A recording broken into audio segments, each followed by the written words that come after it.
there, you're listening to Not Another TV Podcast. This is episode 64 of the week of October 26th, 2024. My name's Drew Gunnig. With me, as always, is my co-host, Mads Sassy. Mads, how we doing? Good. How are you? Good. Happy Halloween, everyone. What are your plans for Halloween? Sitting at home, eating not candy because my diabetes is very regulatory on candy. And watching whatever I feel like watching that night.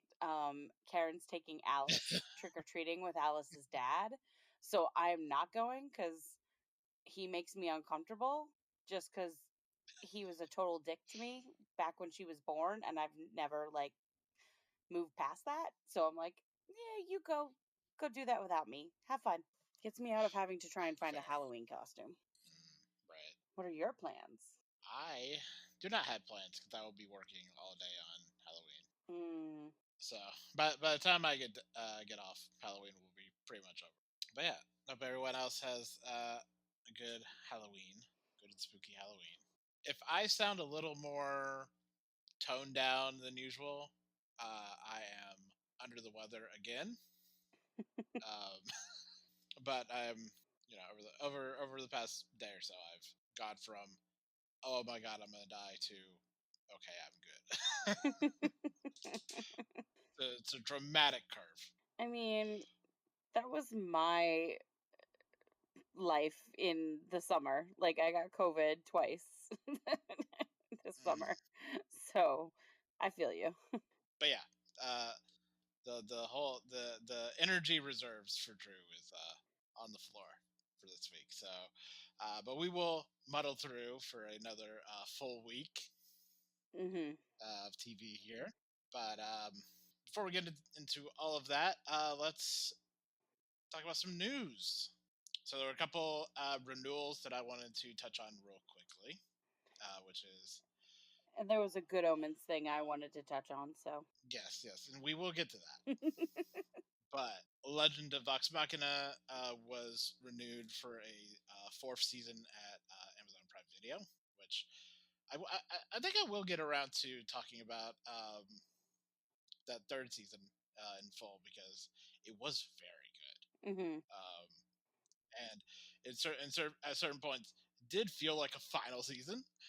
So I am happy that we will be getting more of it, and it took some real swings this season that I was happy to see. So I'm really eager to see what they do with the fourth season, and also Tomb Raider: Legend of Lara Croft was renewed for a second season at Netflix, which I talked about a couple weeks ago, and as I mentioned then, I'm a big fan of that show.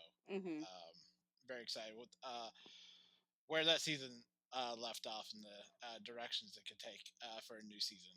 Yeah, it's very good. So I am eagerly awaiting that. But Data touched on the thing that if you hear carefully, you can hear Madge chomping at the bit over.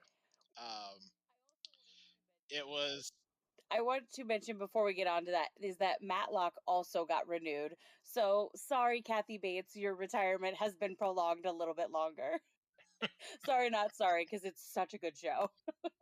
But as I said, Good Omens. It was announced this past week that, given the, how to put this delicately, the controversy surrounding Neil Gaiman currently, Amazon is scrapping its plans for a full third season and instead doing a 90-minute wrap-up movie of sorts. Yeah. Special.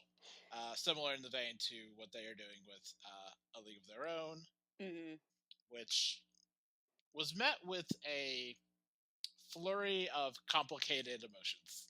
Yeah. I'm, on the one hand, I love these characters so much that I'm like, it would have been nice to see more.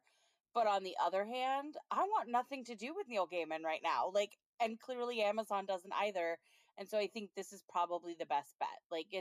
He's pulling away from it. They're scrapping everything he wrote and they're writing something new that is going to be a 90-minute episode. And that's going to close everything, off with a bow, supposedly. Mhm. We'll see. But it's hard to know what to feel really because it's such a complicated situation. Yeah, yeah.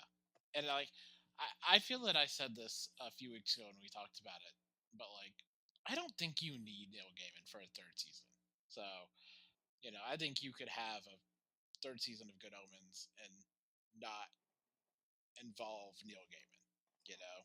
I think because he owns the IP, it became really complicated and messy. It's not ideal, but neither is the situation. So, No. And this is probably preferable to them just scrapping it altogether. yeah, considering how they left the previous season, yeah. Oh, also, I saw this week, but I don't know if it's new or if I'm just seeing it. But I saw a thing about Mike Flanagan doing a TV series of Carrie. Oh, yes. And so I was like, well, that's up our alley. Yeah, as part of the overall deal that Mike Flanagan signed with Amazon Prime Video, he will be making a adaptation of Stephen King's novel Carrie, which has been done a few times at this point. Um, and on the one hand, I have no interest in seeing Carrie. Yeah, On the other hand, it's Mike Flanagan, so right. One of the best Stephen King adaptations was done by Mike Flanagan. So I'm, as much as I don't care about the story of Carrie, I'm kind of inclined to want to watch this.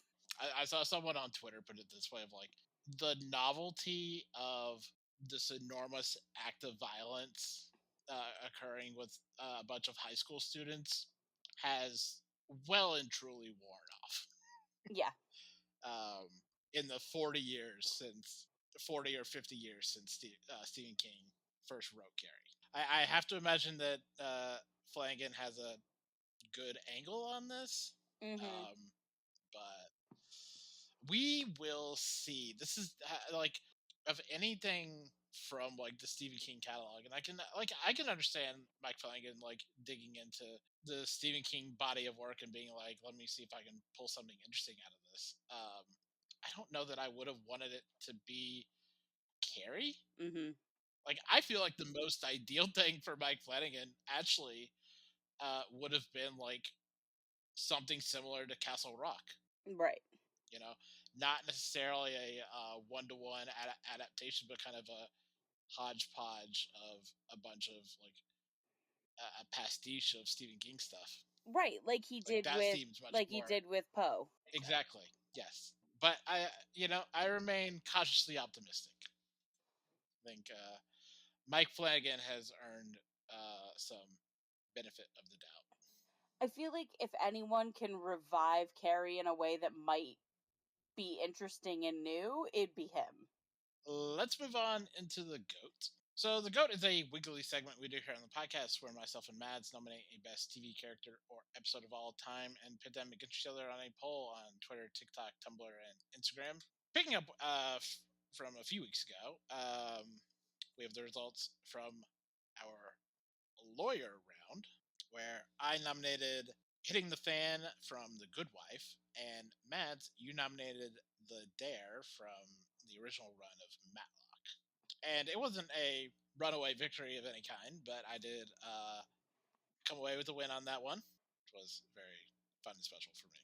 In honor of Halloween, we are talking about our best horror episode or character. And I guess this may be a more, not necessarily accurate term, but like scary would be like a good descriptor for what this is, or like what we're going for, probably. Like Yeah, cuz spooky, creepy, scary. cuz I feel like, I feel like there has to be like death and like destruction in a scary manner for it to qualify. Definitely something that I think would have like unsettled us, you know? Mhm. Like that's the bar. Like I think that's like the bare minimum. Like something that like really unsettled us. And so there's many good options. I just mentioned Castle Rock, but there's the Twilight Zone and Outer Limits, and I don't think many people watch this, but Channel Zero on Sci-Fi Mhm. was a really good horror series.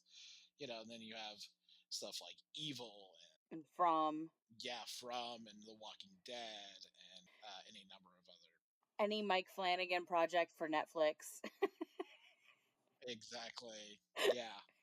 Um, so I there's kinda a lot put of really Bates good Motel stuff. on that list too. Yeah, that would have also been a really good one. I also yeah, in that regard also like I think Criminal Minds would have qualified. Mhm. Yeah, more so than any other criminal procedural, like, that one really dives into the true horrors of the American psyche, or the American psyche, the Hmm. human psyche. I'm tired, ignore my brain. Yeah, yeah. Um, and maybe like my true honorable mention here, Harper's Island, Oh. which I don't know if anyone remembers that, a limited run a mini series back in like 2006, I think, which was really good. Just like this, like 6 or 8 episode, uh, you know, slasher series. It was really good. It was a very fun and spooky show. It's really good. But so Matt, since you lost the last goat, you get to go first in telling us your pick for this week. All right. So, surprising nobody, I'm going to go with a Mike Flanagan project. I'm going to go with The Fall of the House of Usher, the character of Camille. First of all, Kate Siegel is just amazing. She's phenomenal in pretty much any role she takes on. But there was something about Camille that really makes you love her, but also feel very uncomfortable in that love for her because she knows how to get people's secrets and she knows how to get things that will destroy probably worlds if you gave her enough power. Like she could destroy the whole fucking world with the click of a mouse. Like she's fucking amazing and terrifying as a PR agent for her father's company. But also like if you think about if she were given the ability to be like someone kind of like the character on Scandal that fixes all these like political problems. She's that kind of person that you'd want in your life, which makes it very uncomfortable. But I absolutely adored her. She was my favorite character from that series. You never knew what she was going to pull out of her hat, which made her very hot and very sexy. Her death was very unfortunate, being mauled by a monkey. Poor Camille, but we still love her. Like she owned that entire series even though she didn't make it to the end. Right? Like she had a presence in that series. She was the in my opinion the best character in that whole show. She wasn't the most depraved of her family, but she wasn't squeaky clean either. But yeah, my pick this week is Camille from The Fall of the House of Usher. That's a good pick. It's not my go-to Kate Siegel Flanagan character, but I mean, my heart will always lie with Theo from Hill House, Hmm. but Camille still very good. For my pick this week, I am actually in a move that I think will surprise some people and also won't surprise some people. I am steering away from the Flanagan of it all. Going back to my roots. I am picking an episode that could not be aired on television for many years. Oh. That is the X Files, entitled an episode that I think Fox still feels bad that they ever made. As I said, this was an episode that, after it was released, disturbed people so badly and had such a strong feedback that Fox did not re air it for 3 years. And only then with a very stern warning of what was to follow. And the thing that I think makes uh, home so chilling and disturbing is that, against all odds, it is the X Files almost its most plausible episode. And so this episode revolves around a group of kids who in a very like remote rural small town find a deformed newborn baby in a deceased deformed newborn baby in a field, um, which is how Mulder and Scully get called in, and their sights get turned on to this family of a group of men that live in this house, and never leave. It's rumored that they're only technically human. They kind of exist in like this kind of broad stroke of like a dirty hillbilly kind of group. Um, and as the episode goes on, and you learn exactly what is going on inside this house, and you get down into these brothers who have been part of a generations long inbreeding, and then this belief that there is a young woman inside the house being violated, or perhaps their sister inside the house, and then the reveal of what is actually happening and how much darker and twisted and insidious it actually is. Just the kind of really the banality of human, um, and just how deeply disturbing it all is, and the extent to like how the episode is really willing to like dial in on that and like what is going on inside that house. It just makes it so chilling and so upsetting. I truly don't think I've seen many episodes quite like this. And I think it's an episode that even if it came out today, 30 years later, I think would be even more scandalous. So that is my pick for this week, The X Files, entitled Home. Wow. I've never even heard of this episode. It's extremely upsetting. It's a very upsetting episode. So you can go vote for both of these on Twitter, TikTok, Instagram, and Tumblr, and you'll have 2 days to vote once it goes live. Be sure to like and share it on all your social platforms. And for next week, in honor of The Diplomat coming out on Netflix, and also there might be an election or something happening. So I've heard. Possibly. We're possibly. I don't know. You may not have heard of it. We will be talking about politics. So your favorite on-screen politician or a political episode. So I'm sure that will be a very interesting conversation. Let's move on into the main part of our show. So our first show for this week, as always, we are doing Dimension 20, The Unsleeping City, Episode 15, Hall of Heroes. And this is ostensibly our penultimate episode. Really, the calm before the storm. Yeah, it gets really crazy there at the end. Yeah. A little bit. So yeah, there's some really good stuff here. I don't know where do you want to start here? I mean, do we want to start with Ricky in the the Yankee Stadium? We could, yeah. I'm trying to think like where we could start because I'm like, there's so much that happened. Yeah. We can start with Ricky talking to Babe Ruth and Ruth Bader Ginsburg. Again, really, really cool. Like they come up with the coolest real life people to throw into their games. Like this is just man, this one's been great. Like between Stephen Sondheim and Ruth Bader Ginsburg and Babe Ruth, like I don't know which one's the coolest. Yeah, yeah, and like we talked about with Stephen Sondheim, it's so much of like a 2019 time capsule of like both Sondheim and Ruth Bader Ginsburg passed since they first did this. So it's like very interesting in that, and even them bringing that up of like Ruth Bader Ginsburg still being alive when they did this. So like, yeah, I love the joke of like, oh no, I'm not dead. Yeah. I'm not dead. My spirit is here though. It's so weird because like I was thinking, I was like, she died at the height of the pandemic. Like but it was it was still really cool. Ricky had some really good moments this episode with the between the Maserati driving, um, and the Oh, um Esther looking at his phone and being like, so many selfies. Why are there so many selfies?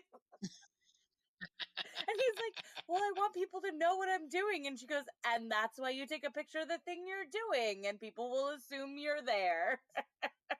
But and then he gets to go to Yankee Stadium and talk to these greats, and it's like Ricky's on cloud nine right now. yeah, yeah, he's doing really good. Speaking of Esther, we talk about Cugrash and Oh, breaking Esther's family curse, and it's just woof. I I wasn't when this episode started and they were talking casually about Santa's list and they had decided split down the middle. Ricky Kingston and Sophia were the good kids, you know, the good ones, and and Kogrash and Pete were obviously the bad kids, and Rowan doesn't isn't on the list because it's Rowan. And it was just like I was like, oh, that's as far as this is gonna go. Like naively, stupidly thinking this is as far as like the hurt is gonna go with regards to who they are on the inside. And then we get to this stuff with Kogrash, and I'm just like, oh man, he has been spending the last X number of years just trying to make up for the bullshit that he caused. But so And emotional. that whole that whole sequence of Esther in the car, and then you know her meeting back up with her mom and her grandmother, like Yep. that moment of Ricky's so hot. I want to fuck him so bad. That's so good. Yes. So funny. Like I said, Ricky was on fire today. Yeah, And I realized after I said that that I was like, oh, and he's a firefighter. Ha ha ha.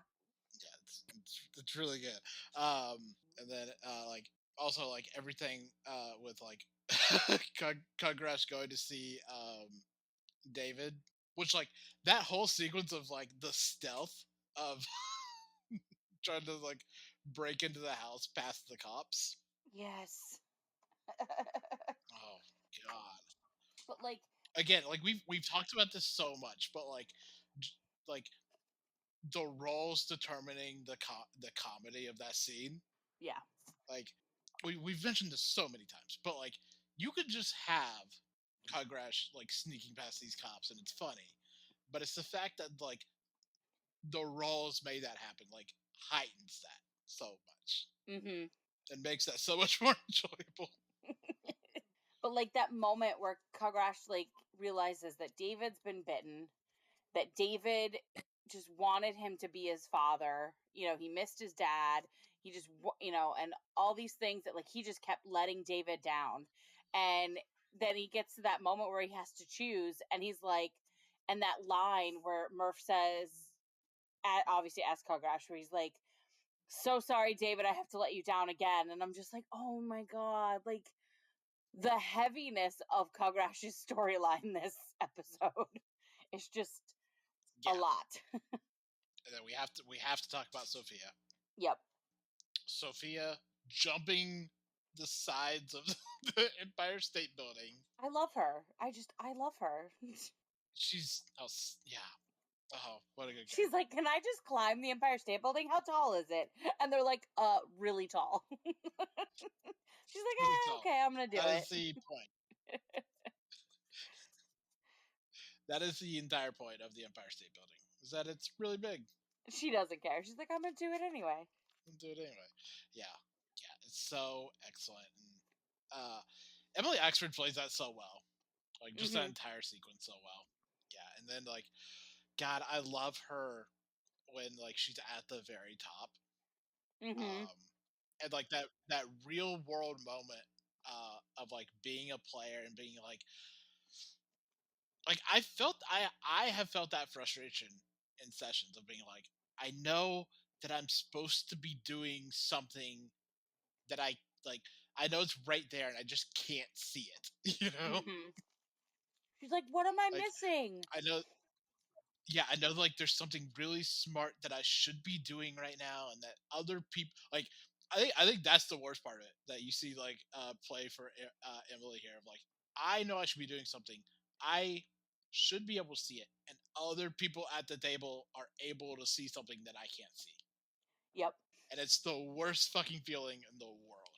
It's truly so frustrating because, like, you can be as confident in your abilities as all get out, and then have this one moment where, like,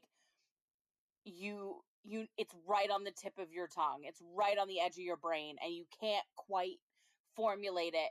And so then you feel like that confidence just go completely away.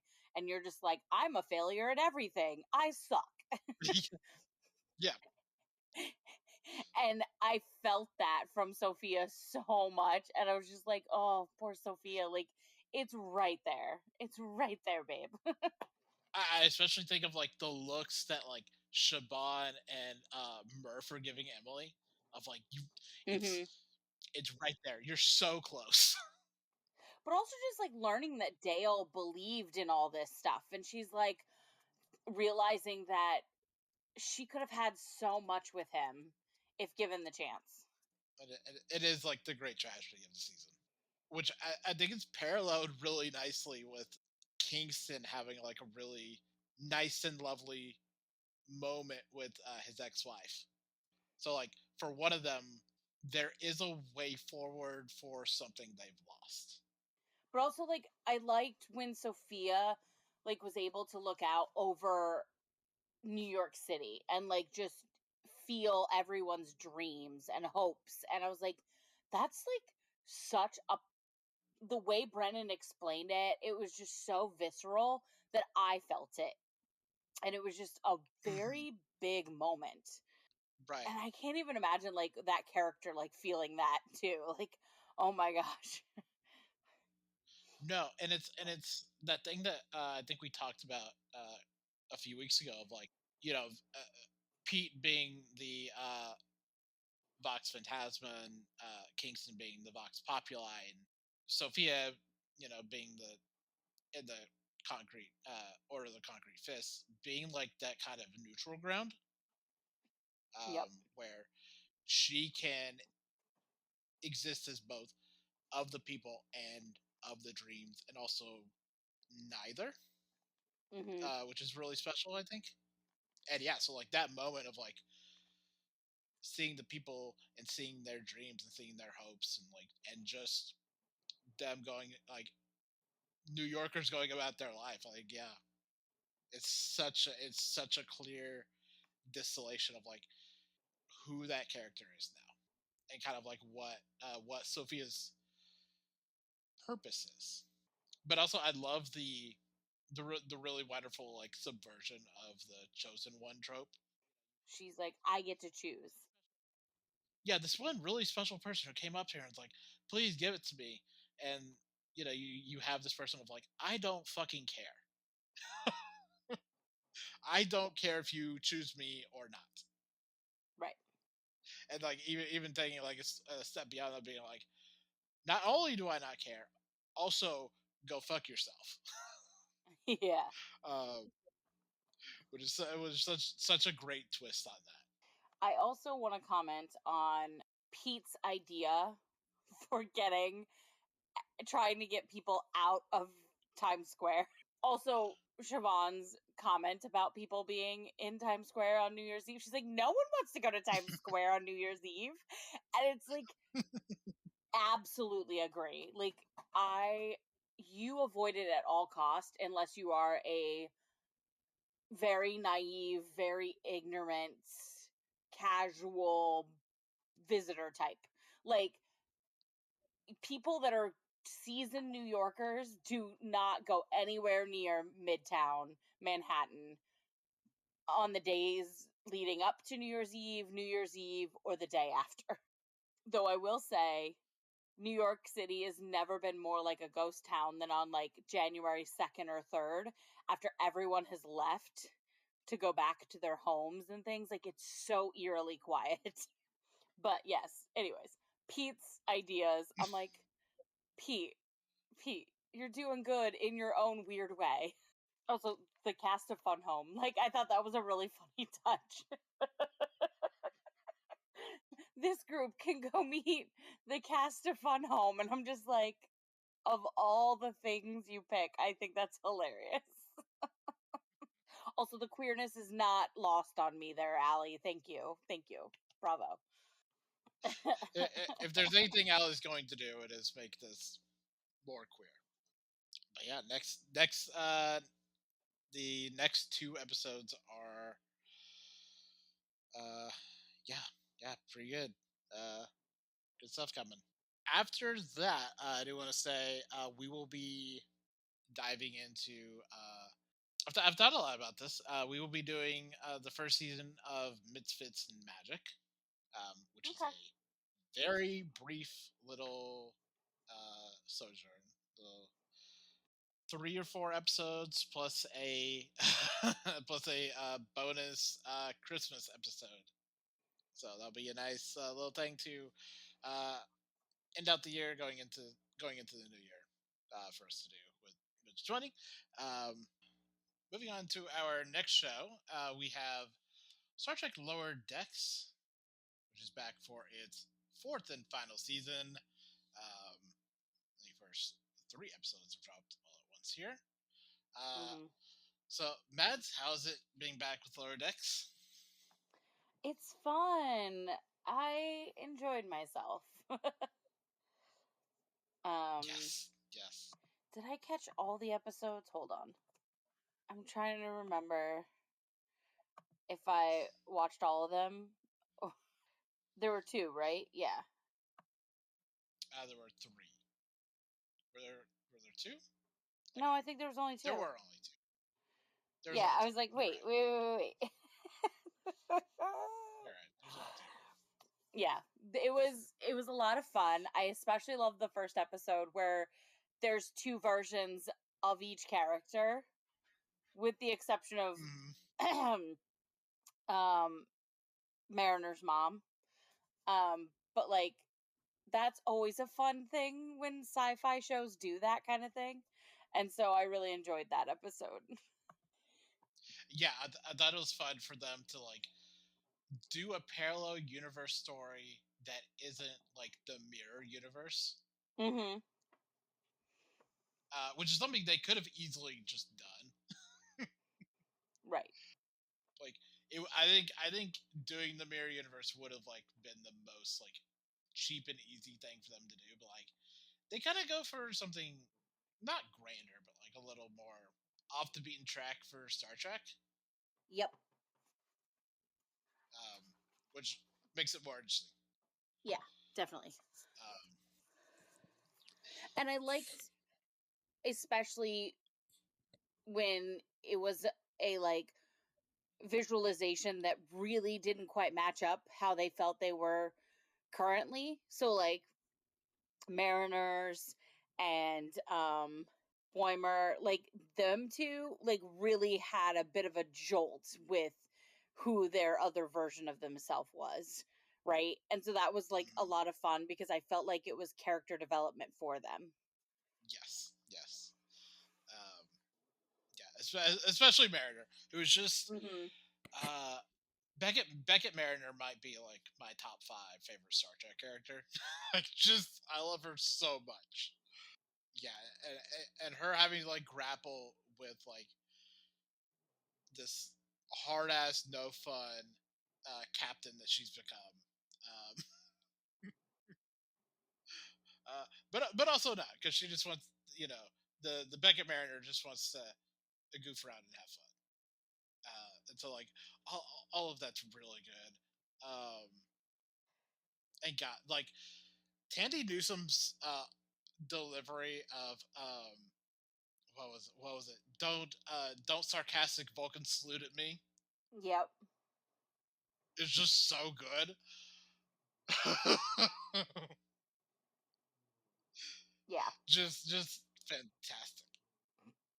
I was a little nervous at first because I was like, "Oh no, where's Tandy?" And then we got to see her, and I was like, "Oh, never mind, we're good, we're good. She's around." She's just We're not good. with Starfleet right now. She's good. Yes.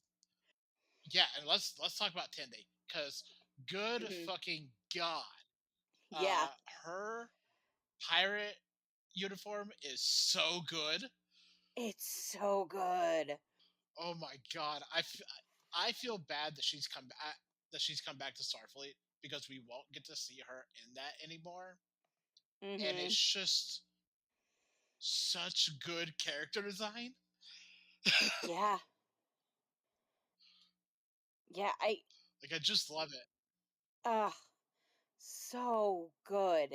And I had to catch myself a few times because I'm like, it's an animated character, Mads.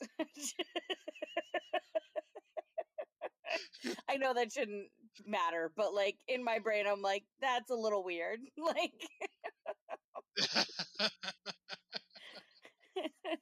but no, Tendi with the pirate. Oh, I like that look, Tendi. I wish you could keep it.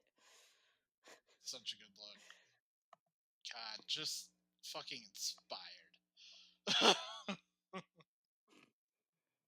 um, yeah, and then uh, yeah, her plot in the first two episodes of just Star Trek addressing why some Orions are blue from Yes.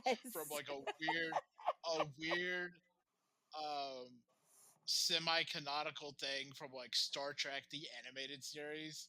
It's like, yes, that's the deep cut that I want from you, Star Trek. I That's love the deep cut I I want from loved you, it. Lower Deck.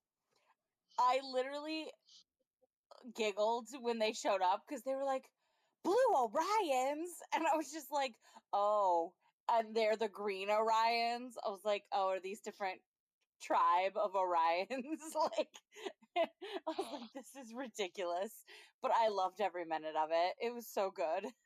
I'm not as up to date on my Star Trek lore as you are, so I was just vibing.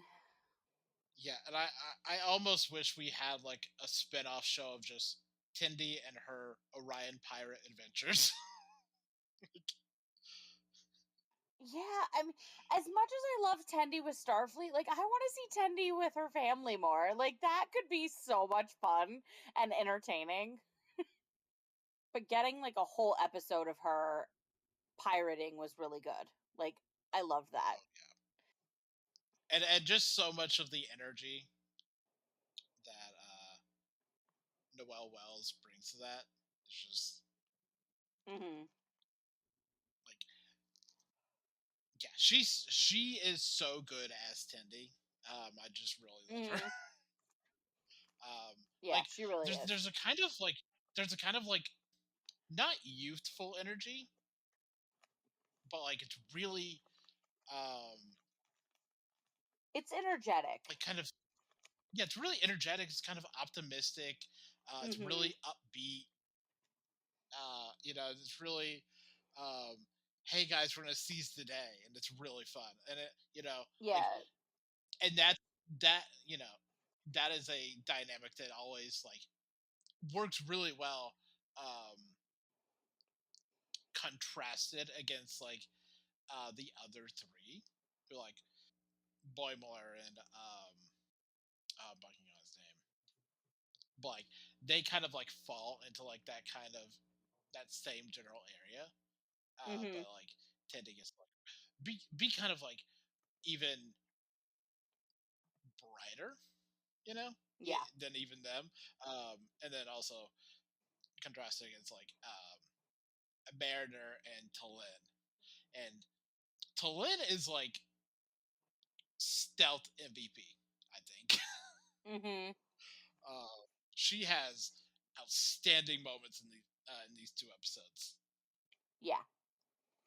Like the deadpan delivery that Gabrielle Ruiz gives for like "I have fooled you" is just really outstanding. Like she's so sassy. I love her. I have truly missed these guys without realizing I miss these guys. Like I was just like, "Oh man, I love Tindy. I love Boimer. I love Mariner, and I was like, how did I forget that I love these characters? Yeah, I don't know what I'm gonna do when the show ends because I just don't want to be rid of these I'll probably guys. go back to the beginning and actually watch the beginning. Um, Yes. considering I jumped in at season 4, so So keeping in a similar vein, sort of, we're moving on to what we do in the shadows, which is back for its final season, and this is one that had a 3 episode drop. Um, so how are we feeling with the start of what we do in the shadows? it was okay. I wasn't a fan of the first episode. I wasn't really a fan of the first episode. The second one was okay. It was definitely better than the first, but the third one was phenomenal. Like I found the third one to be the funniest one so far. Cuz the Absolutely. whole the sleeping hypnosis thing is just hilarious. Yeah, no, sleep hypnosis is a great bit. No, yeah, I'll definitely agree with you. Like the first episode suffers because it has to like twist itself into knots to explain Jeff. Mhm. And I just I don't think that's a necessary thing it had to do. It doesn't gain a lot from bringing Jeff into the Right. group. Um, Especially because we don't see him again for like the next 2 episodes. So like, what is this man doing here? Why is he here? We hear about him in the third one, but we don't see him. Yeah, and it's also just weird for the show to be like, hey, remember how this was supposed to be about vampires trying to take over America? And it's like, we have gone so deeply far from that original conceit. Right. And like I didn't really care for Laszlo suddenly being like, I'm going to create a human. And it's like, you're a lazy asshole. Like, why are you suddenly becoming very motivated to do something? Like, I mean, the joke of Laszlo not knowing what Frankenstein is legitimately funny. But yes. otherwise, yeah. Um, Although, like, I think what we do in the shadows can always come back to the well of Laszlo does not know what he's doing as a scientist That's true. and only gets by on like sheer confidence. Yeah. Um, but like Um, episode 3 is where the show really like starts cooking again, and it just like everything from like the sleep hypnosis to the machinations from Colin Robinson. Um, and Guillermo just being like, I don't care about any of this. Please do not involve me. why are you pulling me into this? Leave me alone. Like, Yeah, yeah. he's still been out of shape about the fact that they're fucking up his real first real big job. Like he's like, you guys need to leave me the fuck alone. I'm no longer part of your group. Like just let me live in peace. Hmm. Hmm. But Yes. to be Although, fair, Guillermo, uh, if you really wanted to be separated from them, you should have moved further than the shed out back. exactly,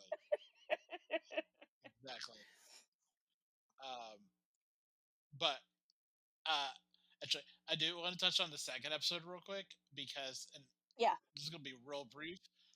All that I want is just a industry, but nausea. Yes. Yes. Absolutely. Just I was not actually just kind of thinking that. sabotaging.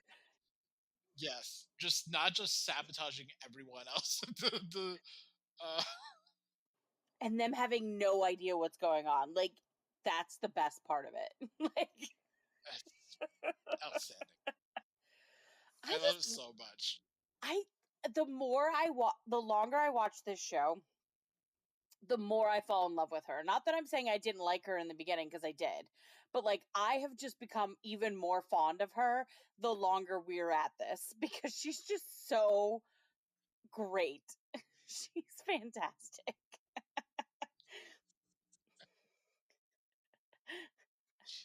Also, I kind of like the way she says Colin Robinson. I don't know why, but like her voice saying Colin Robinson makes me laugh. It's really good. It's that Greek way of saying those vowels. Yes. Um but yeah. Um Pretty good start. Could be stronger, but we'll see. We'll see where things go. Let's move on to our next show. Happy's Place, season 1, episode 1, titled Pilot. Um, hmm and this is Reba McEntire's new show on this is NBC, I Peacock. believe. NBC Peacock, Yeah, yeah. NBC.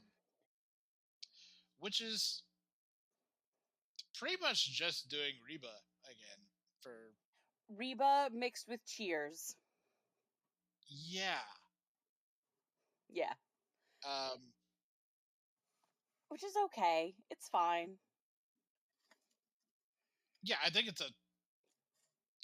if you liked Reba, it has everything here that you will like. Yeah, and I think if you are just a Reba fan in general, you're going to get every bit of what you love about her in this show. And her dynamic with Melissa Peterman is just, you can't match that, so it is funny. Um but it'll be interesting to see where it goes, cuz right now I'm not 100% sure. Yeah, it's a very weird show because it like it 100% feels like a set, like a Mhm. set in like the true like TV sitcom, um, like filmed in front of a live studio audience kind of thing. Yep. Um, but just lacks the filmed in front of a studio audience part of it. Um, and yeah, it's very strange like dichotomy that it has there. Fun fact, the guy in the kitchen, um Emmett, is played by Reba's real life boyfriend. Okay, I was like, I think that's her boyfriend. I just looked it up because I was like, it is. um because I recently read her book, which is also serves as a cookbook. And she talked about how during the pandemic, her and Rex had been friends for years, but then like during the pandemic, they like really got closer because they were limited on who they could interact with. So, you know, right. but yeah, no, I'm happy to keep watching because I do kind of like that it's like a cross between what we love about Reba and that like you said that like that sitcom s- set filmed in front of a live studio audience set in a bar, which makes us think of Cheers. And I Mhm. just I have a feeling it has potential. I We just need more than one episode. Right. Yeah. Yeah, I think the first episode suffers from like just being extremely broad, which isn't necessarily a bad thing. It's a very good like starting off point. Like I thought Ghost was very broad at the start, so Yeah. there are worse things to be. More on that later. Let's move on to our next show, Matlock, season 1, episode 3, entitled "A Guy Named Greg." Um, we were checking back in on this. We talked about the first episode when it aired approximately, I don't know, 10 years A month ago. ago. Yeah, It was sure. actually a month ago. Okay, if you say so. Um,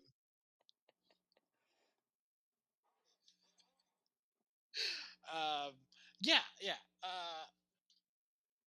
So, do we want to touch on episode 2 real quick? Very briefly. Uh, I mean, maybe just the bit at the end of episode 2 where it's revealed that she's actually renting an apartment in Queens to continue the lie, and she set up Olympia to bring food to that apartment so that she could steal Olympia's password to her phone by using cameras. Like, this woman is like, yes, I know her grandson is doing a lot of the tech stuff, but like, still the thought process is hers. And so Maddie is a genius. Yeah.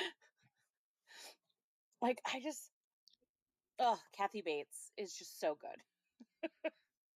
Yes. Speaking of the grandson, how are we feeling about him so far? Um, I'm still feeling very like about him. I don't hate him as much as I did the first episode. Um, Right. but I'm grateful that he's very minimal in the show at this point. You know, third episode he was there, but like it wasn't so overbearing that like it took away from what was happening. Um, Right.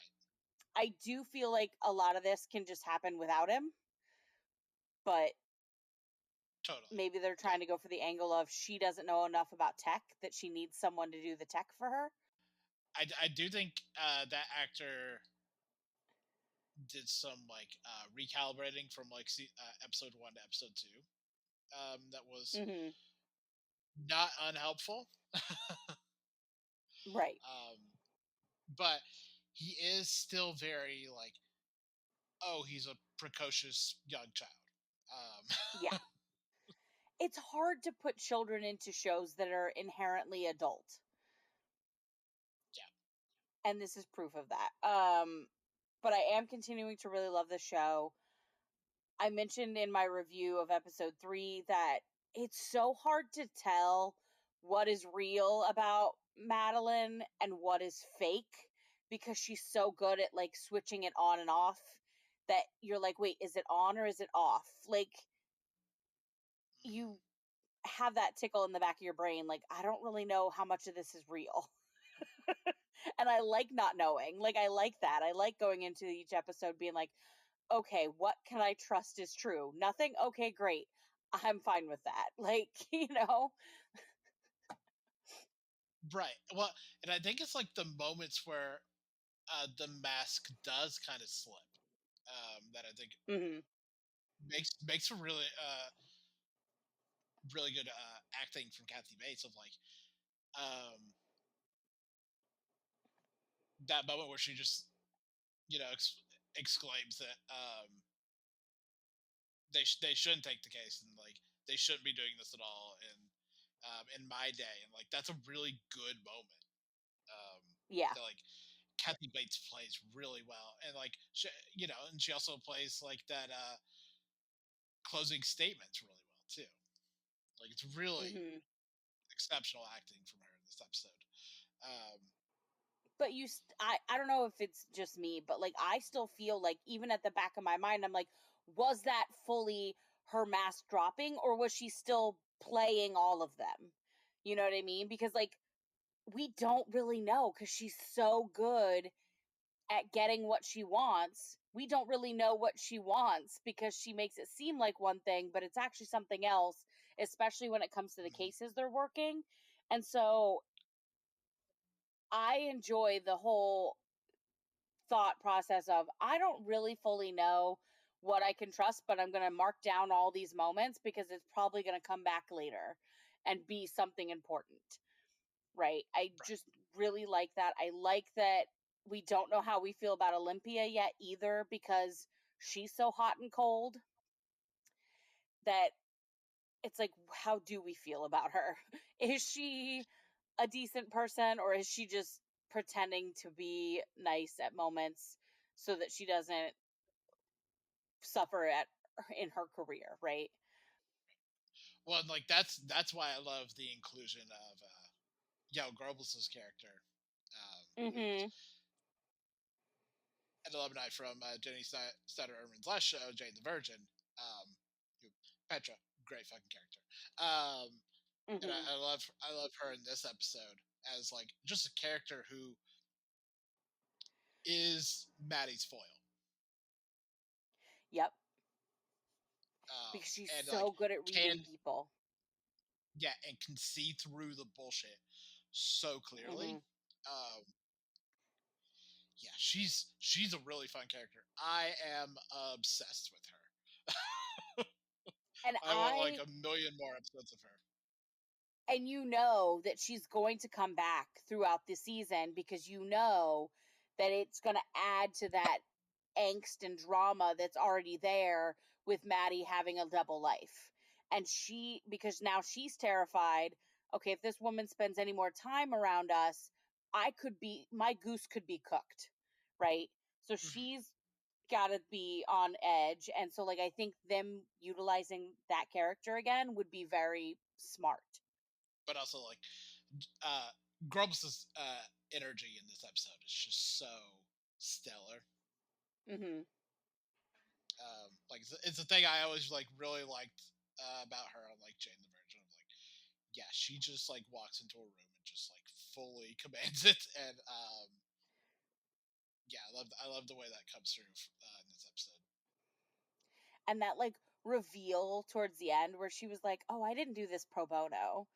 Um, he paid for everything." And you're just like, "Oh, yeah, they're gonna try to push this whole. Are they really gonna get divorced?" Thought line, because it's clear that that Olympia's changing her views on the relationship she has between the two men in her life, right? So it'll be interesting. Uh, let's move on to our next show, Ghosts, season 4, episode 2, entitled "Sam's Dad." And this was fine. Yeah, I think it's a very okay episode of Ghosts. Um, I think I they like need to that figure Lee out what Norris they're was on doing with it. I patients. like him. Yeah, yeah, Dean Norris is good. Um, but they need to figure out what they're doing with patients, and I don't think the show has Yeah. decided that yet. I will Um, say I will say Pete's comments about like the snide little remarks at what's her name about abilities that ghosts have. He's like, some of us can write in blood on the walls and some of us can leave the house and go to the grocery store. I mean, humming is great, I guess.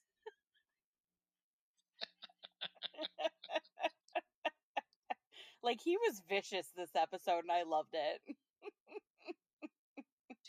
yeah, but also he's right. The power structure on the show is wildly inconsistent. Wildly. I maintain the powers make absolutely no fucking sense. No, they don't. And also I I Isaac in this episode was I love Isaac to death. He's one of my favorites. But I wanted to punch him in the face so much in this episode because I'm like, "Bro, if you're bragging about doing a nice thing, it's not a nice thing. Hmm. You're not becoming a better person." He reminds me so much of like when I was in like church groups, and there would be Mhm. the people of like, well, I'm fasting all this month, and it's like you are so clearly missing the point of the thing you're doing. Right. Yeah, yeah. Um, If you talk about it, it's no longer the value that you think it has. I do love the dialing in on this season of like that character. Um,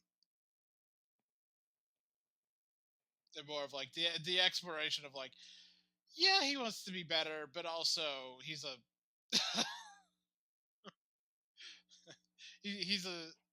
vain narcissistic little man.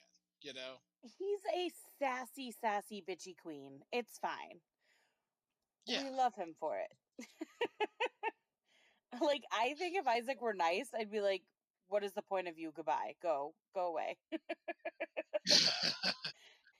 Also, I loved the snide remark about Benedict Arnold from the other ghost. Where they're like, he missed the whole Benedict Arnold thing," and he goes, "No, I didn't. I just told you about it." And it's like, "Sir, it went right over your head. That he is It uh, did. there was more to him than what you saw." Mhm. Yep. Yep. Um, although, speaking of Trevor, um, my good sir, um, you cannot tell someone that it's weird living with your ex when you are in fact living with your ex. Indeed. Indeed. You're living with a couple of your exes. Yeah, like let's just have some self awareness, please. Also, the whole call him daddy from Sass was just hilarious. Oh my god, so Pete not funny. understanding that it's a sexual term, but Sass understanding it is so funny. And like, It's it makes it even funnier is that Sass never has facial expressions. And so it's very deadpan when he says it. And so it's 10 times funnier. no, yeah, it's deadpan, but it has like just that little lilt, you know, just that little Yeah. bit of like you fucker. It just makes it so much funnier. But overall, like, the plot of this was very, like, shaky. You were just like, okay, so the whole point of this episode is that Patience is around being annoying about people sharing a room together, and that's the whole plot? Okay. Cool, cool. Fantastic. Yeah, I just feel like the writers have not fleshed out that character in any way, shape, or form, or like haven't decided like what Mm. Patience's role within the house is going to be. I want her to go back to her dirt. Patience, just go back to the dirt. Yeah, yeah. Well, and it's strange because like we've just been introduced to this character, and they're already doing like a weird like Flanderization of this character, you know. Mhm. So it's like I wonder if they even have anything deeper for Patience. Like I know that they're capable of that because they have like a lot of characters who, I said this earlier of like characters that I thought were extremely broad at the beginning, but really showed like their depth and complexity over like the course of the show. Like even a character's surface level, seemingly surface level as Flower, you know, Mhm. Or like really showing Nancy. the nuance. Yeah, God, Nancy. Like Nancy used to just be the like leader of the cholera people in the basement, and now Nancy gets to hang out at upstairs, and is a Mhm. full-fledged character that has emotions and feelings and personality, and you're like, "Oh, I never thought that we would have that." No, no. Although that throuple moment between her and Thor and Flower, I did have a moment where I was like, "Wait, didn't we end that last season? I thought that too, but I Did we guess already do not. this?" Maybe they didn't. Or maybe Thor and Flower weren't clear enough about ending it that Nancy didn't catch on. I mean, it's totally not outside the realm of possibility that Flower did it like halfway through and then forgot what she was doing. And Thor saying things incorrectly is well within his character arc. So Hmm. there's a good chance that lines were signals were crossed way too messily for Nancy to understand that they broke up. And then they proved with the Nigel situation that they're too nice to be mean about it. So they just let it go. Let's move on to our next show. High Potential, Season 1, Episode 5, entitled Croaker. So it's been a few episodes since we checked back in on this. How are you feeling about this? I really like her. I still don't really care for what's his face. Um, I still feel like we don't have much from him to care.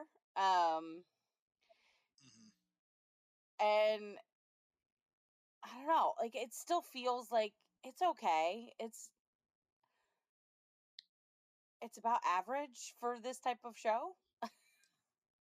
Her crashing his date and saying that she's his wife is very funny.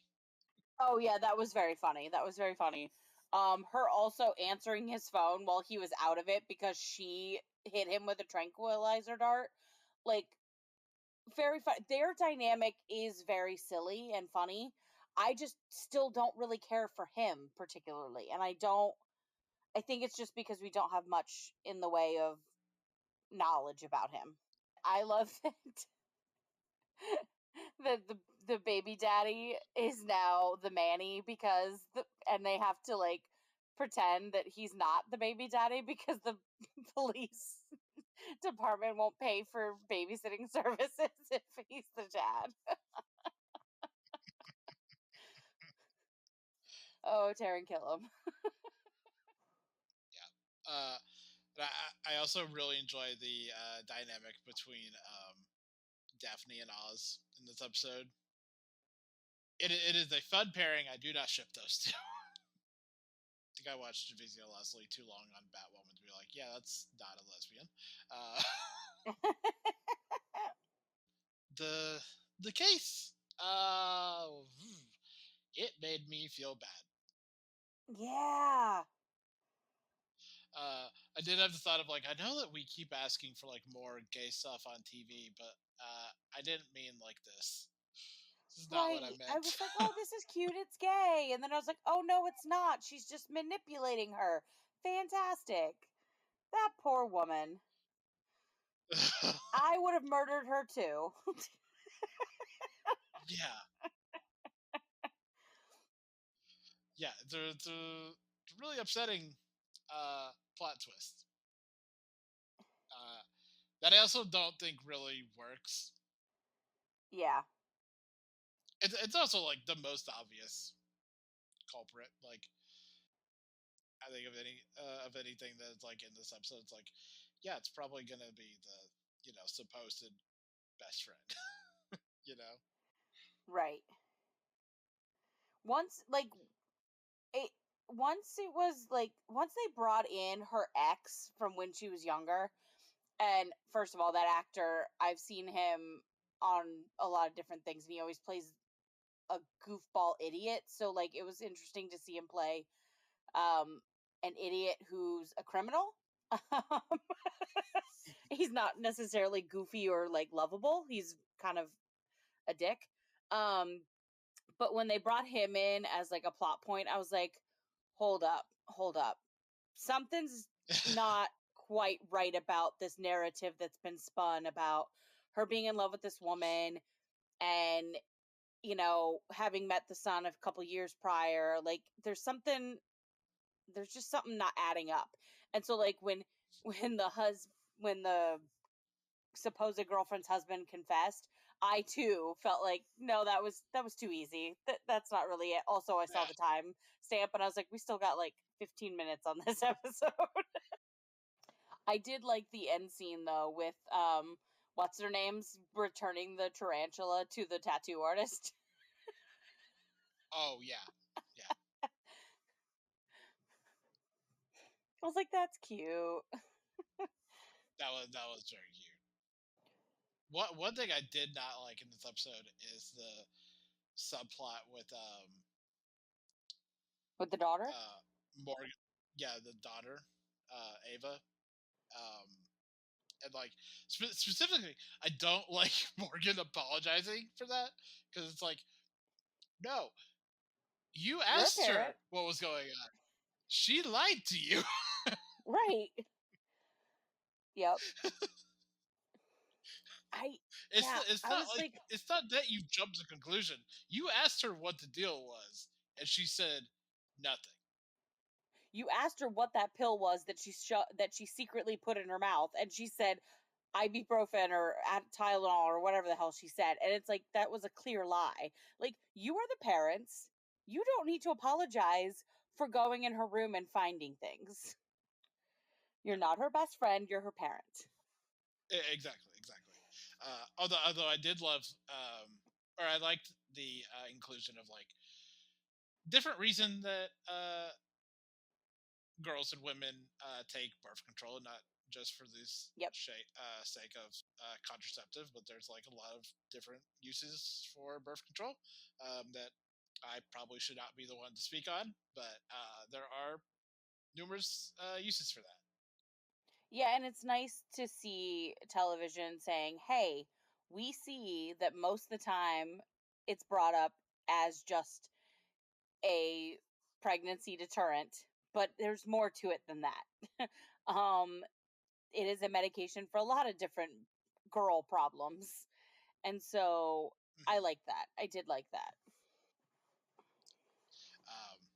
But yeah, I did kind of feel pretty strongly about that whole thing though, because like I am the oldest of two younger sisters, Mhm. um, and the youngest one is like 12 years younger than I am, so I quasi helped raise her. Um, and the one thing I found was like, yeah, if you just let them do what they're gonna do, they'll, and you do a good job of like raising them, they're gonna be fine. You know, Mhm. give if you've given them the pieces and like given them some kind of common sense, it's like yeah, they're gonna be fine, and you can trust them to like make the right choice. Um, which my sisters have never proven me wrong on that one. So it's like, yeah, we can go a little wild, but also, yeah, we can hang back a little bit and like have some trust in like a young person to like make a good and reasonable decision. Mhm. But let's move on to our next show. Found season 2, episode 4, missing while perfect. What did you think of this episode? It was okay. It wasn't terrible. Trying to remember. I binged every show on this list pretty much today. So I'm like trying to remember all the plot points that happened this episode.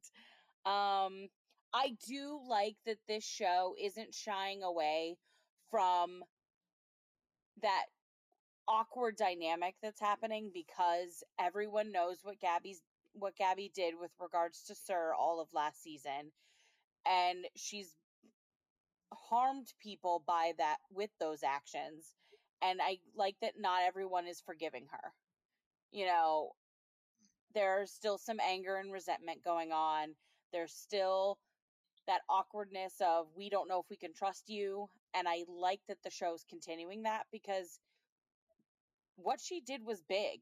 Like, that is very against what she told them she was, right? So I can totally understand half of the team wanting nothing to do with her. Right, but I do think there's uh, a certain extent where it's like the man she locked up did horrific, horrendous things to her, and Right. you know how much are you all on his side defending him versus like backing her up, you know? Right. That's why I wasn't upset that Lacey, literally her reaction to knowing what Gabby did and everything was, we have a job to do. this is our purpose in life. Like, you and I both know this is what we were meant to do. Do I like what you did because it ended up with me getting kidnapped once again? No, but I understand why you did it. Like, I appreciated that from her, because if anything, she is never going to be on Sir's side. But it does seem like some of the team is like, well, Gabby's no different than Sir because of what she did, but really she is different than Sir. She Yeah, she kidnapped a man that was horrendous to people. Um he kidnapped innocent girls and has remained obsessed with yeah, one of them and wants to marry one of them to this day. Like, that's creepy. yeah, and like that's always that thing of like, well, if you kill that person, then you're no better than they are. It's like, no, I'm still better than they Yep. are. Even if I shoot them, I'm still better than they are. And that's why I think this case was such an interesting parallel to what's going on, because here we have a woman who's defending herself against a horrible, horrible man, and yet the law says that she should be punished for what she did, and yet because the husband, didn't want to press charges, she managed to be able to not be charged, but like, still, like, it's true. The law looks at them the same, even though he is definitely the worst person in the situation. So, yeah, I understand the frustration that um Margaret still has, but at the same time, at the end, she's like, "If you want me to forgive you, I need you to do me a favor." And that favor was she wanted to see where Sir was kept, but then she like backs out at the last second, and it's like, you don't actually want to forgive her. Like, you're forcing her to go through this shit because you want to feel righteous about it.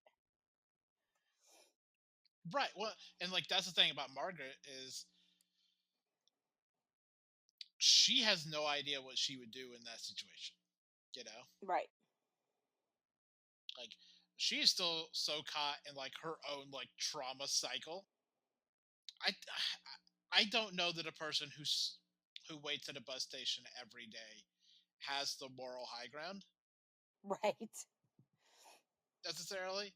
Mhm. Um, no one wants to ask the question of like, um, Margaret, if you found the person who kidnapped your son, what would you do? Right. I don't know that I don't know that I know that the answer is like 100% legal. So yeah, like I do think it's interesting that like the ones who like are the most broken up about it, being like Margaret and Zeke, are the ones who like their their perpetrators like weren't found.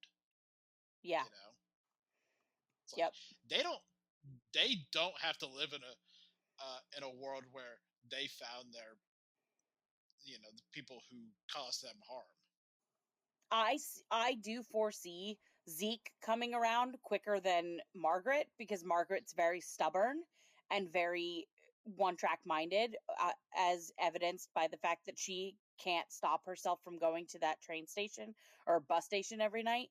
Um, but I think also that having Lacey stay with him when she got out of the hospital is softening him up to what happened with Gabby and like what Gabby's done, because he's seeing firsthand that Lacey can forgive her, and Lacey was damaged the most by what she did. And so I think that's going to soften Zeke up. And also what happens at the end of the episode, I'm still not sure if that was just dreaming or if it was reality. You know what I mean? Because he was asleep, so who knows. But I Right. do think that he's going to come around faster than Margaret. And the cop himself can just get off his high horse and sit down. Yeah, I mean, it feels pretty clear at this point that like they're not going to be able to charge Gabby, and also I will say this: I think at a certain point, I don't know that it needs to be right now, but at a certain point, Gabby has to break away from Sir Yep. in solving the cases. Like, she has to be Hmm. able to solve these cases on her own without him. And Like, I I actually wrote down a note about that watching this episode, and that was when she like got that information from that letter or whatever from Sir. I was like, Gabby, you could have figured that out for yourself, but you're so set on needing him that you don't allow yourself to think in the full extent of your ability to solve cases like this. Like, you have that strength. You are able to see those clues and those things, but like you're clouded by the fact that you think you need him. And that's dangerous and toxic. Like, girl, get away from him. but let's continue on to our next show. 911 season 8 episode 5 entitled Mess. I did not get a chance to watch this week, so Mads, tell me about this episode 911. So, this is their Halloween episode, and 911 always goes silly ridiculous with Halloween episodes. Um, Case in point, this episode centers on one case where a dad has a tradition of putting a pumpkin on his head for his daughters as like a funny little haha moment for Halloween. Only this year, he decided to buy the pumpkins a month in advance for some weird reason, and it had started to rot, and he didn't realize it and put it on his head, and he had an anaphylactic reaction to the rotting guts inside the pumpkin head, which, again, did you not like clear out the pumpkin before you put it on your head? Like, I have questions for this dad. Um, Not a great tradition to begin with, but also like, it's been a month since you bought that pumpkin, sir. Don't put it anywhere near any orifices of your body. Um, but then it while on that call, Buck slips in the guts, falls, and dislocates his shoulder.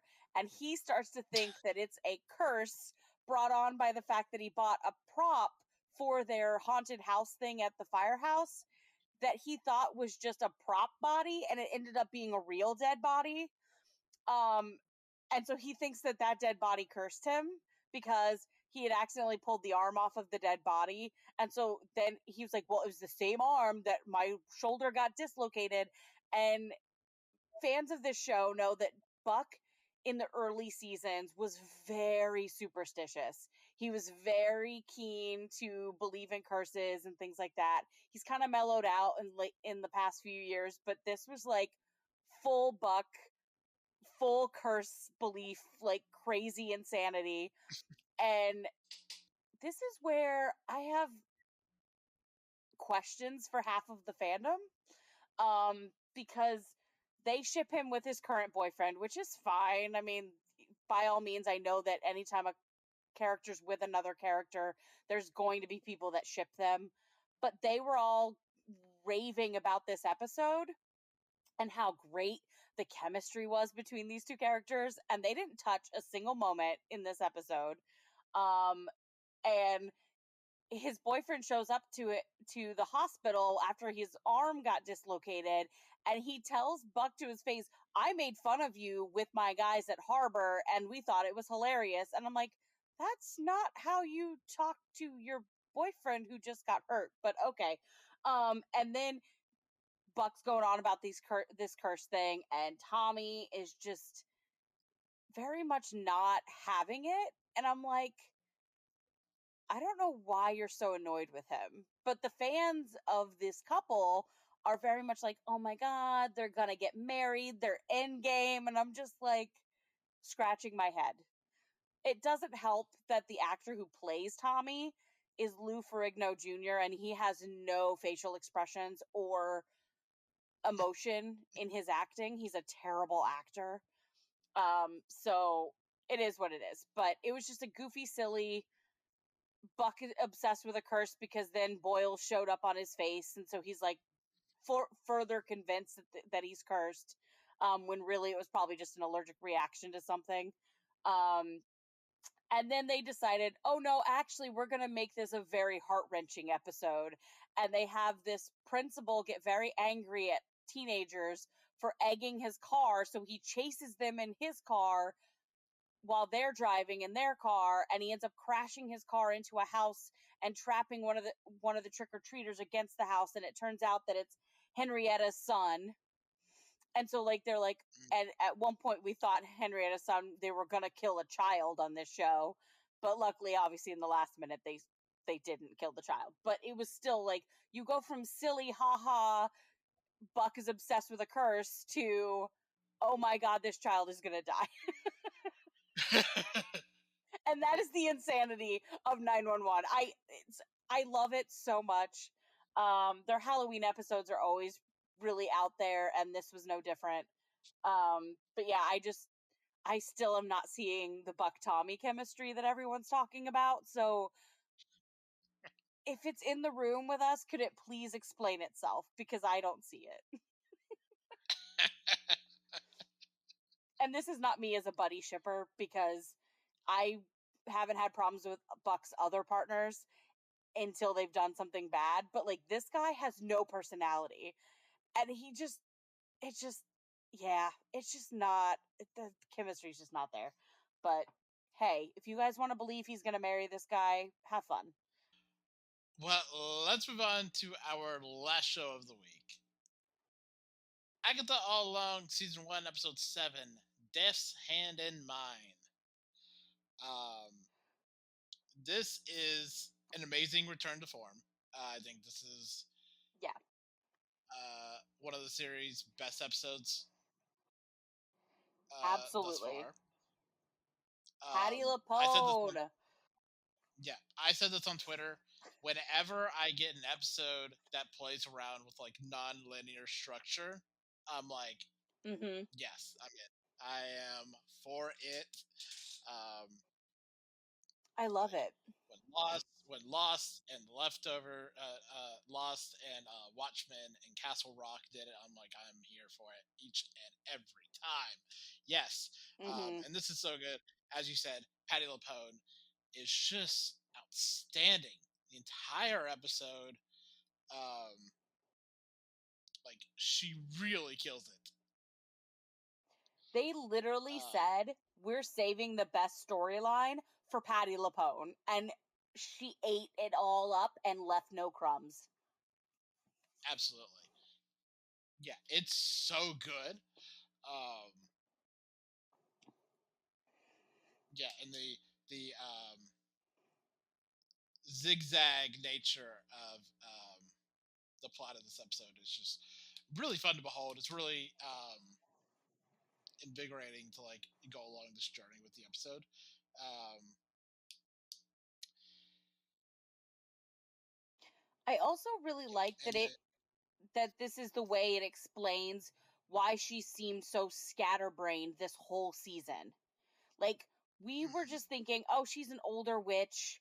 She's kind of losing her marbles. But, like, no, it's really that she's forcing herself to not think about certain things. yeah, yes. Um, but yeah, and then the scenes with her trial are really good. There's a very excellent sequence with her laying down tarot cards, Hmm. um, which shouldn't work at all, but is really engaging. Um, although some people had issues with the usage of the death card, because the way it's presented here is not the way that tarot deals with death, the death card. But I don't care. Sometimes it's more about like how it can be implemented in a story and not, necessarily the way it's properly supposed to be. So I can forgive it for a lot of that. Yeah, and then Rio has one of the coolest introductions that I think any character has ever had in this Mhm. episode, and it's so good. The design and costuming for Aubrey Plaza is top notch. She's in like 5 seconds of the episode, and it's so good. It explains Rio as not just a agent of death, but the very personification and literalization of death, um, Yep. which does the thing that you want a good reveal to do, which is it deepens and enriches what we already knew of Agatha's relationship with her, Mhm. which I'm sure the last 2 episodes of the show we'll get into. But like the idea that the only thing that has ever affected death is like one witch Right. I just is very that's good. like fan fiction. That's like fan fiction shit. You know what I mean? And it's like, nope, this is a real plot line on this show. That's amazing. Amazing. Yeah, I love it so much. Um,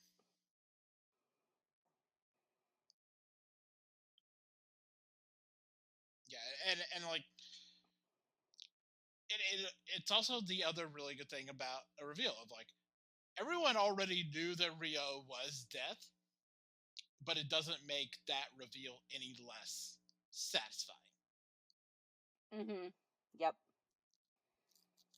Um, like we all knew that Rio wasn't there because she was collecting Alice's soul, but Right.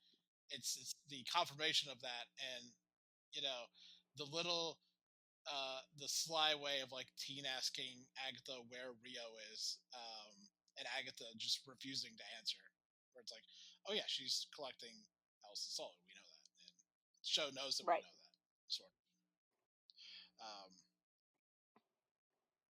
But yeah, it's very good. And yeah, it's just an outstanding episode, like kind of top to bottom. Yeah. Um, and also, apparently, the swords in that episode were fucking real. Oh, really? Yeah, those were practical swords. Nice. Um, yeah, for people who didn't watch the episode, the uh, trial consisted of every time that they laid down a wrong card in a wrong spot, there are a series of swords built into the ceiling, and they would fall down into the ground and kind Yeah. of impale into the floor. And those were real swords. Uh, Jack Schaefer said those were real, and that's This kind of show ain't crazy to playing me. around.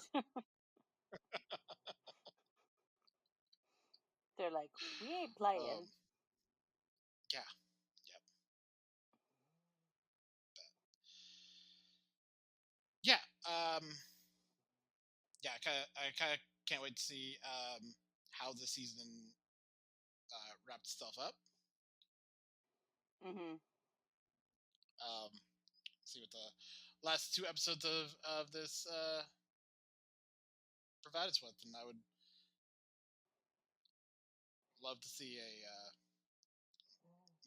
another season of this if that happens, because I would think that would be very special. The continued adventures of Agatha and her girlfriend Death. Yep.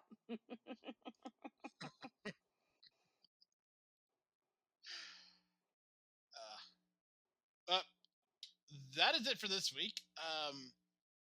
Next week we're going to be talking about Teacup on Peacock, which is a very spooky horror series brought to us by James Wan. Mhm. Um, yeah, yeah. You were kind of not prepared for how fucked up the show will kind of get. Oh, I have a feeling. I've seen some people talking about it on social media, so I'm ready for it. I'm so excited.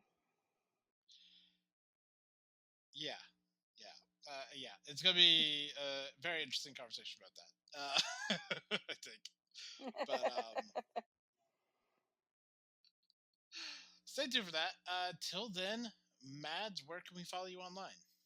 You can find me on Twitter and Instagram at DorothyNYC89, though I'm not sure how much longer I'll be on Twitter with these new regulations coming out. And you can find me on Tumblr at MadsWorld15. Nice. And you can follow me on Twitter while I'm still there at the Drew Koenig and everywhere else at Drew Koenig. And you can follow the podcast on all social media platforms. And you can find those at our Linktree, linktree.com/none of the TV podcast. And I'll have our Twitter, Instagram, Tumblr, TikTok, Blue Sky, yada, yada, yada, along with our Discord server where we're talking about TV throughout the week. And be sure to join us there. There'll be a link. You can find previous episodes of the podcast on Apple and Spotify, along with our Libsyn feed at libsyn.com/not another TV podcast. Be sure to leave a review and subscribe. Every little bit helps. I don't truly understand how anymore with how Apple works, but I'm sure it does something.